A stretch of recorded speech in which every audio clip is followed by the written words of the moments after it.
जियान को सजा देने के लिए गैजेट? Robot camera. और ये है उसका एंटेना। देखो। अरे वो वहाँ पर है। ठीक है। हे, वहाँ पर कौन छुपा है बताओ? अरे नहीं। चलो मेरे घर चलते हैं। मुझे लगा कोई है। क्या हमें उसे जोड़ना चाहिए? मेरे लिए ये बाएं हाथ का खेल है।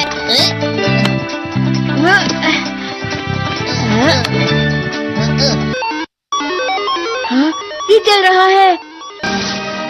याहू, आखिर ये शुरू हो गया। अब फिर दुनिया में शांति आएगी। मैं इस दुनिया का राजा हूँ। वो चला गया। अरे ये सब क्या हो रहा है? अरे ये क्या कर रहे हो? वापस करो। वो गायब हो गया। हाँ, और हमने उसे सही से जोड़ा था। वो हमारी बात ही नहीं सुन रहा है। जरा सोच कर देखो, जियान आउट ऑफ कंट्रोल हो जाएगा। मैं हूँ जियान। हमें कैसे भी उस रोबोट जियान पर ये कंट्रोल डिवाइस लगाना ही होगा दोस्तों। ये तो रोबोट जियान आ गया। भागो। मेरे शहर में आकर तुम मेरे ही लोगों के साथ जिद करोगे और तुम्हें लगा मैं शांत रहूंगा। वो यहाँ क्यों आया है? मैंने उसे यहाँ फोन करके बुला लिया है। मुझे लगा रोबोट जियान के लिए असली जियान लगेगा।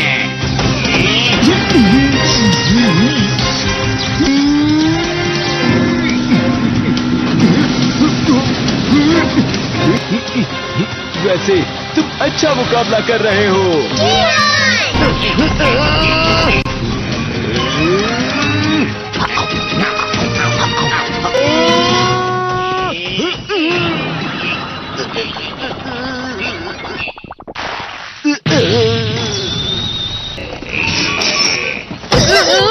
तो हम पकड़े गए। वो यहीं पर आ रहा है। Miniature plane. जल्दी तुम दोनों इसमें बैठ जाओ। तुम दोनों जितना हो सके रोबोट जियान का ध्यान रखो। ठीक है। तुम जल्दी करो डोरेमोन। अरे नहीं। जियान, मैं हूँ बड़ा सा। अरे नहीं।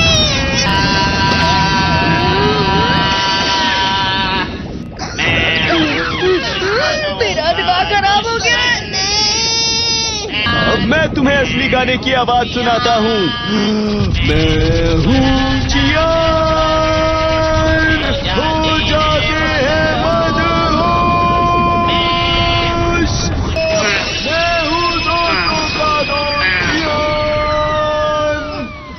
शायद गाना रुक गया है। तुम्हारा गाना मुझसे अच्छा नहीं था, लेकिन वो बिल्कुल बुरा भी नहीं था। हम दोनों साथ मिलकर एक बहुत कमाल का गाना गाएंगे। तुम तो मेरे बेस्ट फ्रेंड हो। चलो अब हम गाना शुरू करते हैं। पता नहीं अब इस पृथ्वी का आगे जाकर और क्या होने वाला है।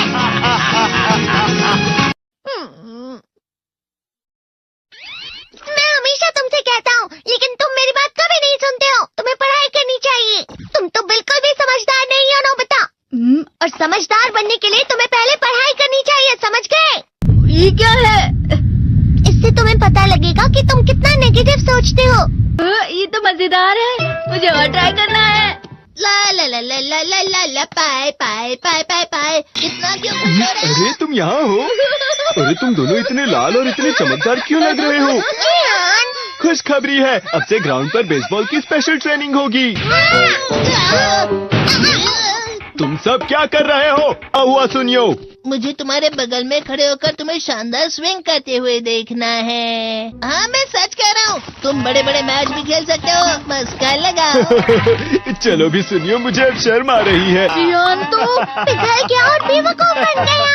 हाँ? तुम जैसे नासमझ से निपटना बहुत आसान होता है। तुमने मुझसे झूठ कहा। सुनियो, तुम इतना मस्का क्यों लगा रहे हो? अरे नहीं जियान। सुनियो। अरे हाँ, मैं अभी जाके ये गैजेट शिजुका को भी दिखाता हूँ। जी तो फिर से चमकने लगा। देखी सुखी। मुझे भी तुम्हारी तरह हमेशा फुल मार्क्स चाहिए। ऐसा मत कहो शिजुका। ये क्या हो रहा है डोरेमोन? ये बुरा लगने की आग है। बहुत अंधारा में पानी। कभी कभी मैं सोचता हूँ शिजुका डेगिसुकी के साथ इतना क्यों रहती है। वो बहुत अच्छा लड़का है, मैं उसके सामने कुछ नहीं। नोबिता! बस थोड़ा सा। चलो वापस घर चलते हैं। और जिस तरह से मैं चल रहा हूँ उसे कहते हैं कांटों भरा रास्ता। नोबिता, थोड़ी सी शांत हो जाओ प्लीज। तुम्हें अच्छी चीजों के बारे में सोचना होगा। तुम कभी भी मेरी बात नहीं समझते। चले जाओ डोरेमोन। पर नोबिता, कोई भी मुझे नहीं समझता। रुक जाओ, तुम वाकई बहुत दुखी होने वाले हो। नोबिता रुक जाओ। ये क्या कर रहे हो डोरेमोन? सर आप? ये तो नोबिता की आवाज है। तुम्हें मिले हैं 65 मार्क्स।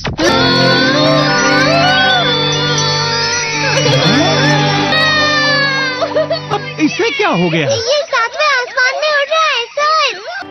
हाँ, ये अच्छा लग रहा है। हवा? शायद कोई तो पास आ रहा है। शायद उसके बहुत बड़े बड़े कदम है। वो क्या है? ये तो स्प्रिंग के कदम है। आज की पार्टी की सारी डेकोरेशंस हो गई हैं। वाह, ये तो कैंडी हाउस है ना? मुझे भी बिल्कुल इसी तरह का घर चाहिए। House of candy construction machine. पहले हमें अलग अलग चीजें डालनी होंगी। और बटर। और शक्कर। और फिर डालेंगे वनीला एसेंस। और अब स्विच ऑन। हो गया। टेस्टी लग रहा है। चॉकलेट। ये तो सच में चॉकलेट है। ठीक है, चलो अभी बनाना शुरू करते हैं।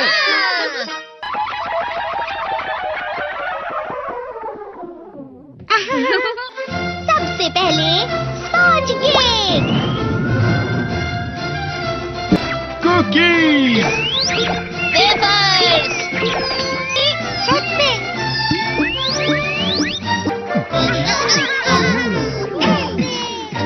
ठीक है, चलो अंदर और भी कमरे बनाते हैं।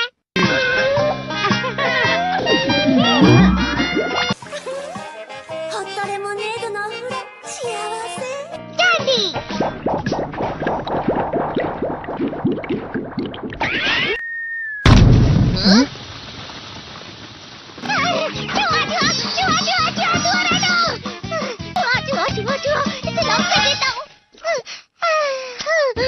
वो असली चूहा नहीं था, बल्कि बस चिरी चिरी का एक फेवरेट खिलौना था।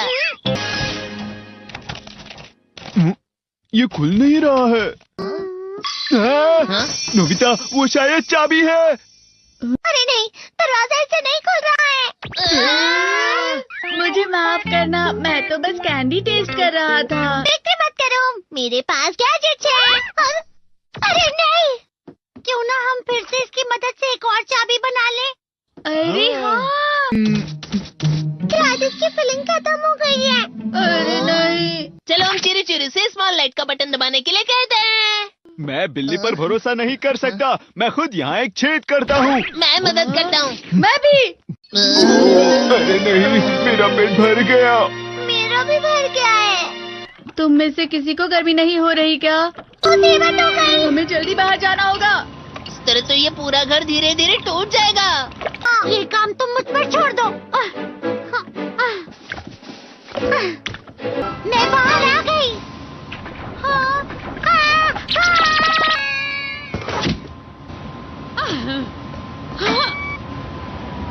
मैं इसे फ्रिज के अंदर रख देती हूँ। फ्रिज के अंदर? ये कैंडी हाउस कहाँ चला गया?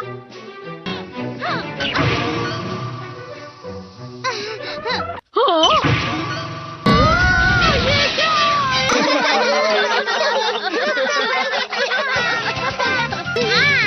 ये लो।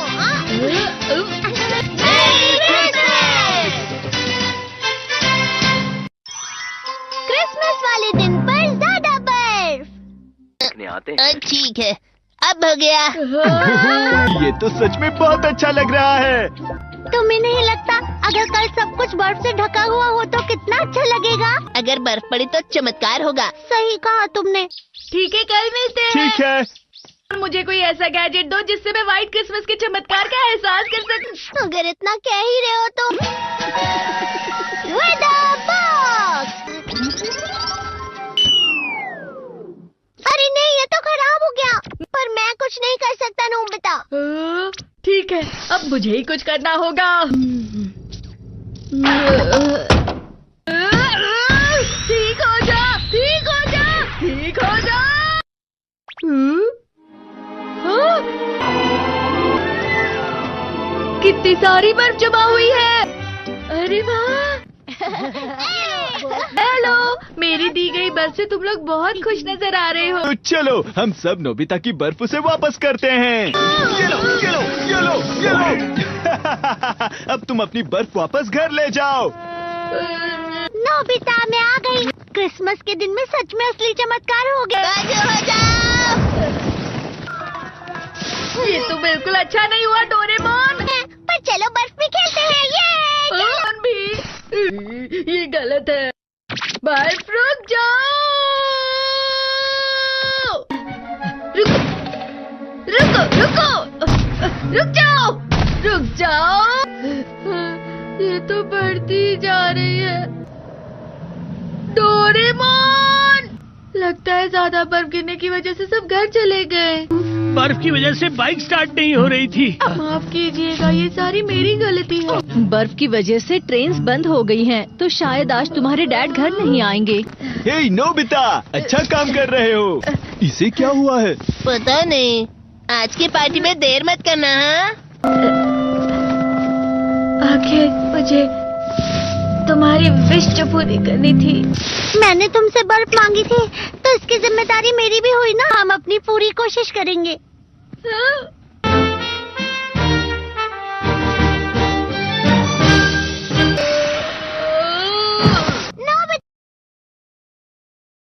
हेलो दोस्तों, स्वागत है हमारी नई वीडियो में। मैं हूं आपका दोस्त और आज हम बात करेंगे डोरेमोन की कुछ ऐसी मिस्ट्रीज के बारे में जो आपके दिमाग को हिला देंगी। डोरेमोन, वो नीला रोबोटिक कैट, हम सबका फेवरेट है। नोबिता को अपने जादुई गैजेट से बचाने वाला ये कैट अपने साथ कई अनसुलझे सवाल लाता है। तो अपने डिटेक्टिव ग्लासेस तैयार रखो और चलो खोजते हैं डोरेमोन की मिस्ट्री पार्ट 10 का राज। आज हम 5 ऐसी मिस्ट्रीज की बात करेंगे जो डोरेमोन की दुनिया को और भी रहस्यमयी बनाती हैं। हर मिस्ट्री में है ट्विस्ट, ड्रामा और ढेर सारे सवाल जो आपको रात भर सोचने पर मजबूर कर देंगे। तो बिना टाइम वेस्ट किए चलो शुरू करते हैं। पहली मिस्ट्री, डोरेमोन का टाइम ट्रैवल लॉग कहाँ है? डोरेमोन और नोबिता ने टाइम मशीन से ढेर सारी टाइम ट्रिप्स की हैं। पास्ट में डायनासोर देखने से लेकर फ्यूचर में शिवाशी से मिलने तक। लेकिन सवाल ये है, इन टाइम ट्रिप्स का रिकॉर्ड कहाँ है? क्या डोरेमोन हर टाइम ट्रैवल का लॉग रखता है? सोचो, एक रोबोट जो टाइमलाइन को चेंज कर सकता है, उसे जरूर हर ट्रिप की डिटेल रखनी चाहिए। कुछ फैंस का थियरी है कि डोरेमोन की मेमोरी में एक सीक्रेट टाइम ट्रैवल लॉग है जो हर ट्रिप की डिटेल्स स्टोर करता है। क्या ये लॉग फ्यूचर की किसी अथॉरिटी को भेजा जाता है? एक एपिसोड में डोरेमोन ने नोबिता को टाइम मशीन यूज करने से मना किया था क्योंकि टाइमलाइन डेंजरस हो सकती है। क्या डोरेमोन को हर ट्रिप की परमिशन लेनी पड़ती है? और एक ट्विस्ट, क्या अगर टाइम ट्रैवल लॉग में कोई गलत एंट्री हो जो टाइमलाइन को मेस कर दे?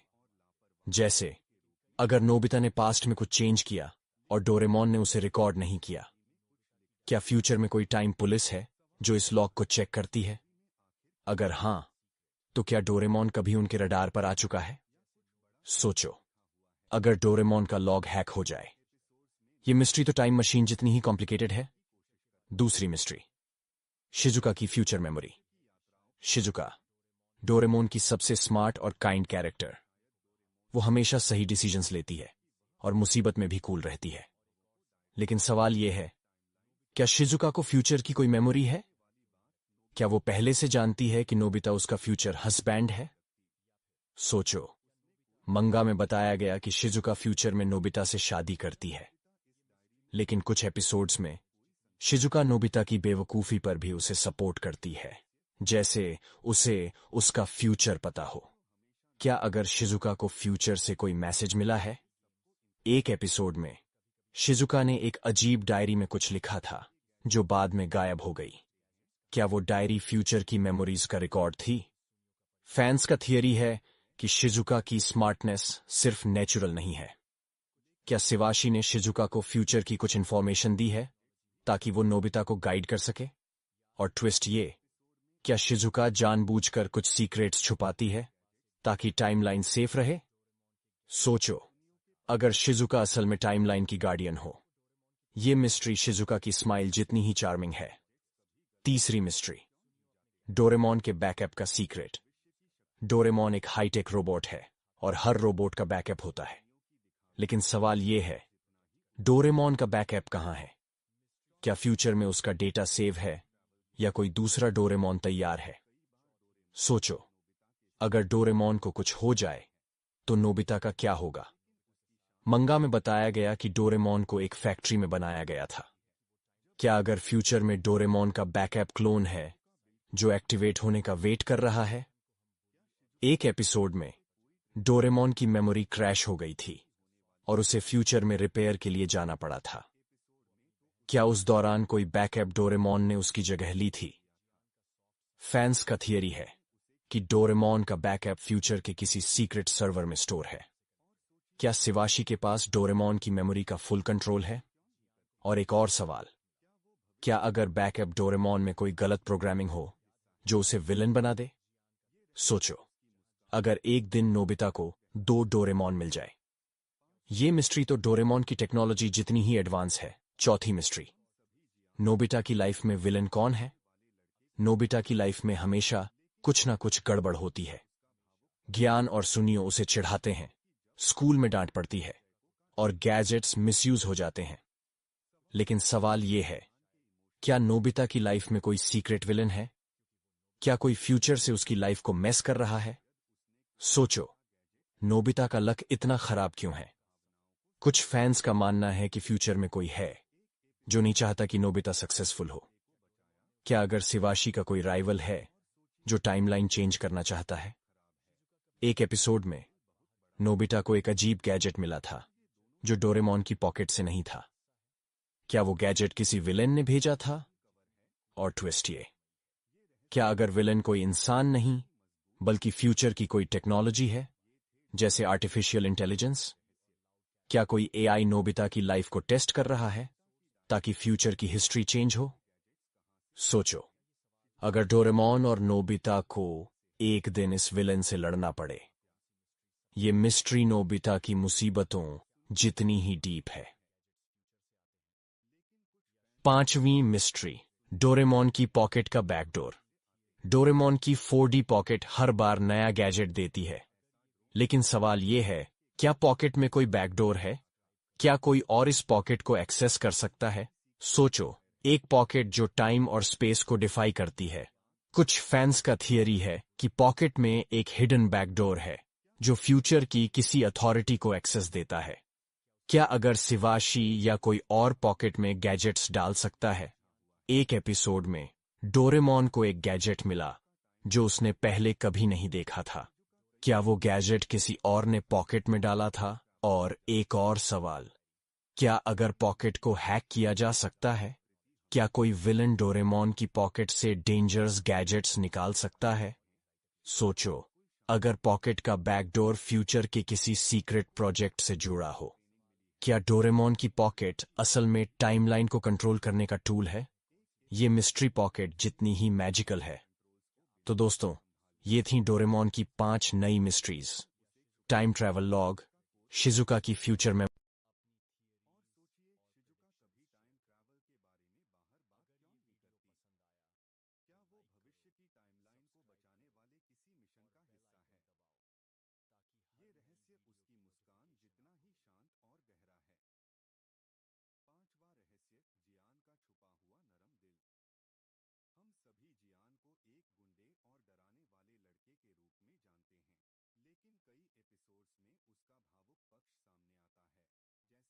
तब वह अपनी बहन जयको का ध्यान रखता है। सवाल ये है, क्या जियान के इमोशंस भविष्य के किसी मिशन से जुड़े हैं? कुछ लोग मानते हैं कि शायद उसने कोई ऐसा गैजेट इस्तेमाल किया है जो उसकी भावनाओं को संतुलित करता है। एक एपिसोड में तो उसने एक कुत्ते को बचाया और रो पड़ा। और सोचिए, जियान की आवाज बहुत खराब है, लेकिन उसका दिल बहुत बड़ा है। क्या ये दोनों चीजें जुड़ी हुई हैं? क्या उसकी गायकी एक इमोशन कवर है? ये रहस्य जियान के पंच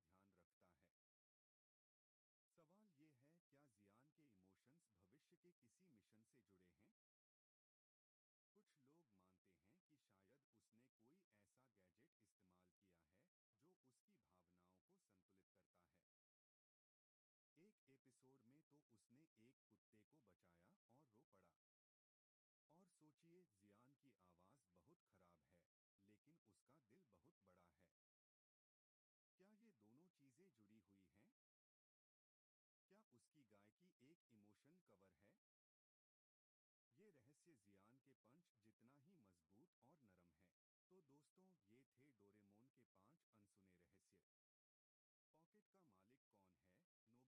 है? नोबिता की डायरी में क्या है? सुनियो के गैजेट्स कहां से आते हैं?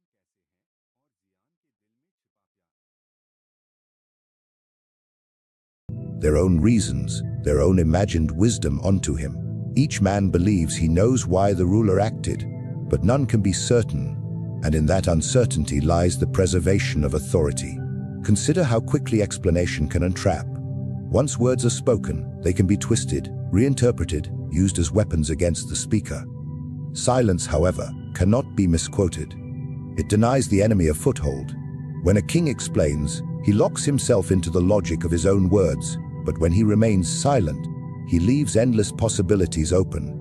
He cannot be cornered, for he has given nothing concrete to grasp. This is why the king never hurries to justify his decisions. He lets others debate endlessly, while he preserves his aura by standing apart from the chaos of words. His refusal to explain forces the world to adapt itself to his silence. It is also a matter of dominance. The one who explains always stands in the inferior position, because explanation is an act of submission. It acknowledges that the other has the right to question, and that you must answer. The king does not recognize such a right. His every act is final, not because it is beyond error, but because it is beyond appeal. To explain would be to reduce his command to an argument, and arguments can be won or lost. A command, however, stands untouched by such games. A king knows that what he does must appear beyond question, even if the act is controversial. His certainty becomes his shield, and his silence transforms even mistakes into mysteries rather than failures. There is also a deeper psychological element at play. Men admire confidence more than correctness. They follow leaders who appear sure, even when they suspect error, because certainty is rare and magnetic. An explanation, no matter how well crafted, signals doubt. It suggests that the ruler is aware of the possibility of being misunderstood or condemned, and therefore feels the need to persuade. But persuasion is the weapon of the weak. Command is the weapon of the strong. The king never seeks to persuade, only to declare. By never explaining, he keeps alive the illusion that he acts from an elevated plane, untouched by the hesitations that plague lesser men. History is full of rulers who maintain power not because they were right, but because they refused to be seen defending themselves. Their silence became their strength. Their refusal to justify turned into an image of superiority. Their enemies exhausted themselves in accusations, but the throne remained untouched, watching from above. This is the enduring lesson. The moment you explain, you have already admitted that your power can be challenged. The king never explains because explanation belongs to those who fear judgment, and the sovereign does not fear judgment, for he sits above it. When power is questioned, the instinct of the weak is to retreat into defense. They scramble to justify their choices, to calm the crowd with reasons, to assure others that their intentions were pure. But the sovereign knows that defense is a confession of vulnerability. To defend is to accept that you are on trial, that your accusers have the right to demand answers, that you must prove yourself to their satisfaction. The moment you take that posture, you surrender the higher ground, and authority begins to slip from your grasp. The throne is never a seat for excuses, it is a stage for dominance. The psychology of the king demands that when accusations arise, the ruler does not explain himself, but turns the blade outward. He does not wrestle in the mud laid by his enemies, for mud clings to both defender and accuser alike. Instead, he strikes with words, gestures, and actions that turn the scrutiny back upon those who dared to challenge him. To defend is to crouch, to attack is to stand tall. People do not remember who argued more convincingly, but they remember who remained unshaken. They remember who carried themselves like a sovereign and who looked like a beggar of approval. Attack does not always mean the use of violence or open threats. It is a strategy of posture. When accused, the king may laugh, dismiss, or ridicule the accusation, making it appear unworthy of his attention.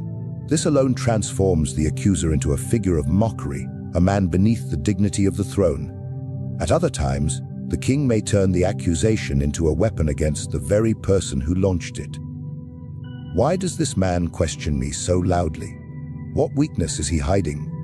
In this reversal, the defender is no longer the sovereign but the accuser, while the throne remains untarnished, standing above the fray. To defend oneself is to play on the field chosen by the enemy.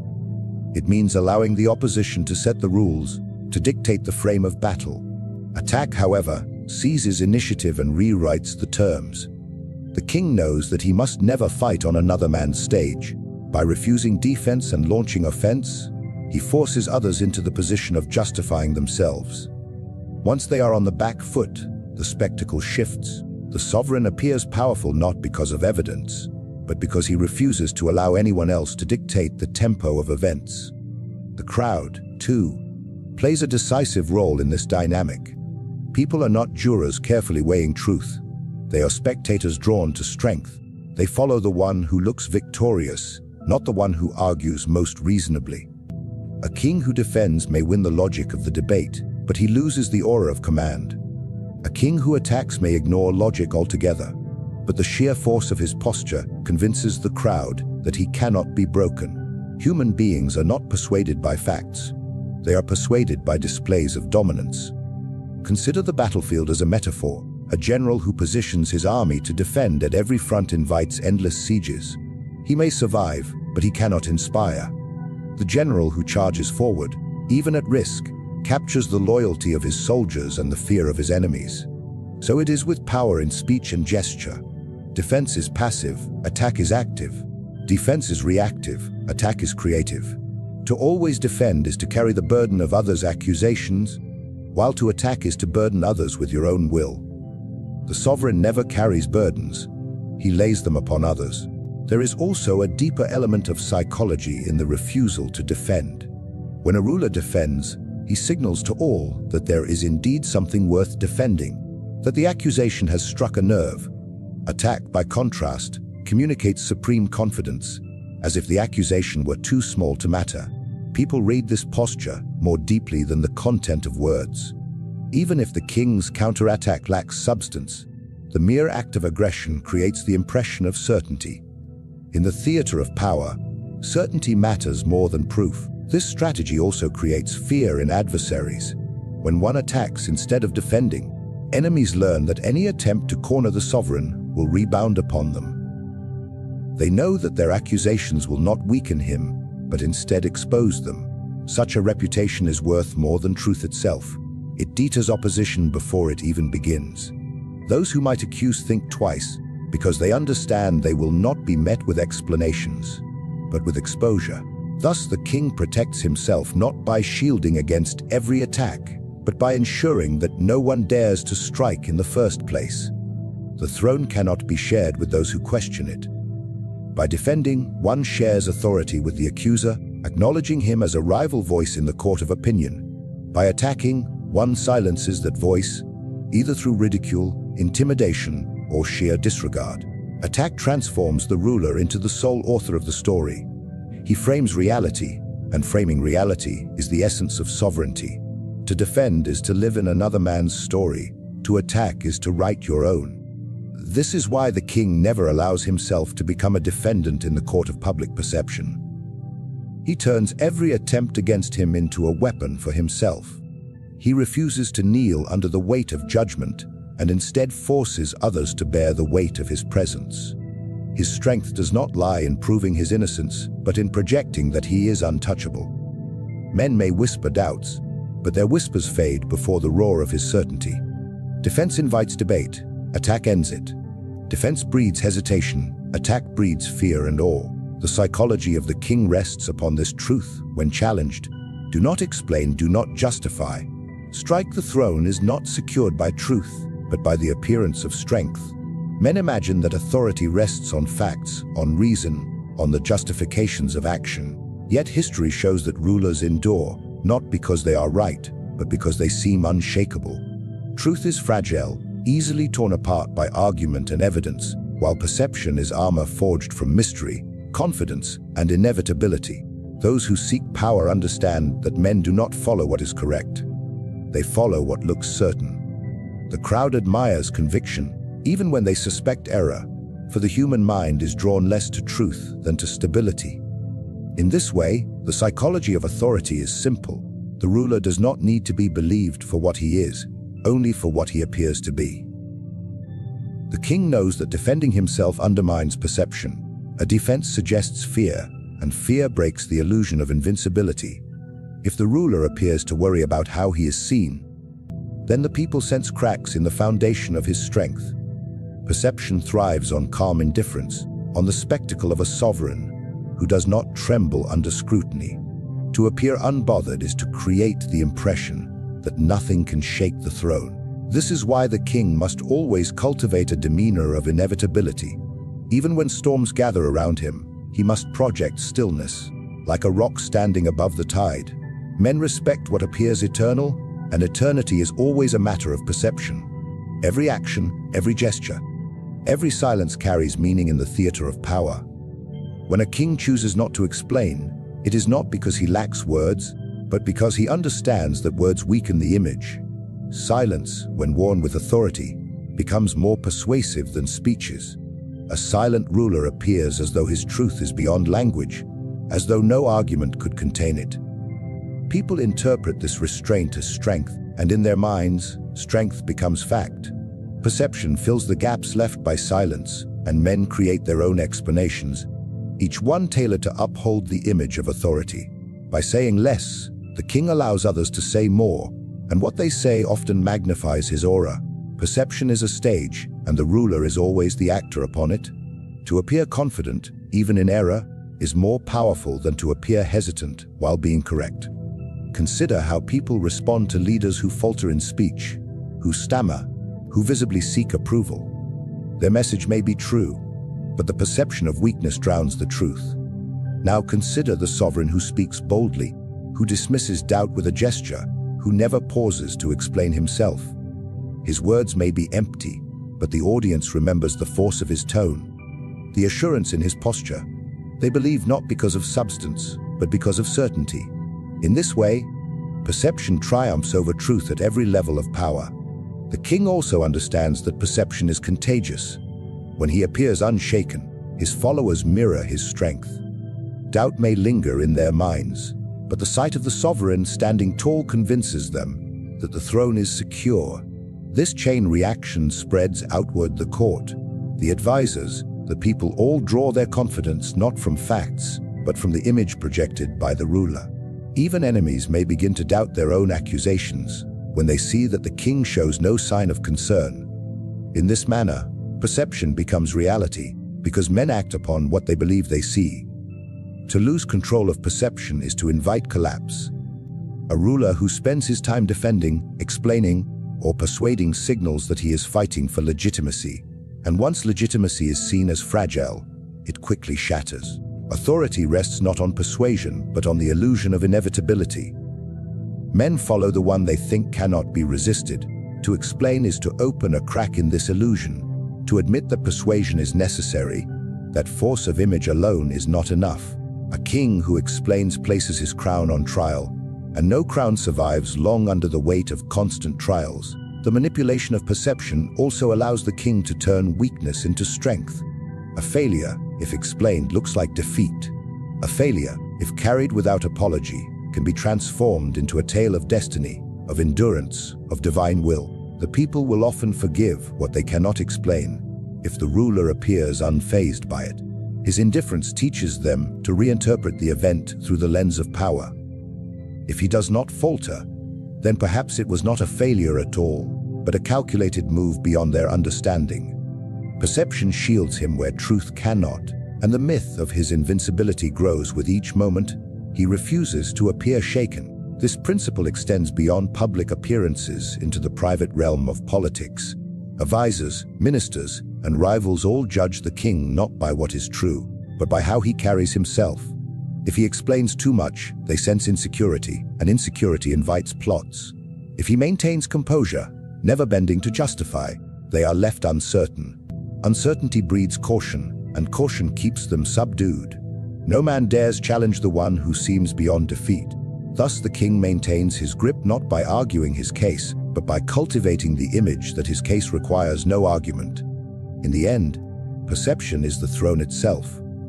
The crown is nothing more than metal without the belief of others, and belief is shaped not by facts but by appearances. The king who masters perception holds true power, for he commands the imagination of his subjects.